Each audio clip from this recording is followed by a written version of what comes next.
বাড়িতে এত গরম, এই গরমের জন্য বিদ্যুৎও চলে গেছে। এই বিদ্যুৎ আনতে গেলে কত সময় লাগবে সেটা আমি জানি না। গরমের অস্থিরে আমার পেরেশান হয়ে গেছে।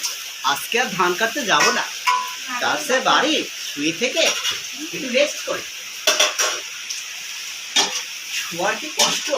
দেখেন ভাই, আমার ঘরে বিদ্যুৎ নেই, কারেন্ট নেই, হাতে শুধু চুলা, তারপরে আবার চাল নেই, ডাল নেই, খাবো কি? মনে হয় যে নিজেই নিজেকে রান্না করে, আসলে রান্না করতে গেলে কত কিছু লাগে এটা তো কেউ জানে না। গরম আর ভাল লাগে না, গরম। দেও আল্লাহ বৃষ্টি দাও, ভাই একটু বাতাসই দাও। আমাদের ঘরে কারেন্ট নেই।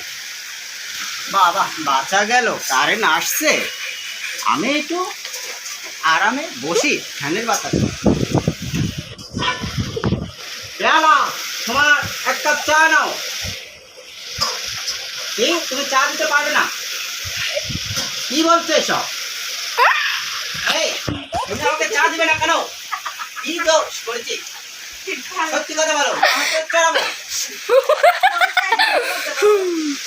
মরিচ কাটিয়ে দিবে নাকি ফেলাই দিবে সেটা তোমার ব্যক্তিগত ব্যাপার।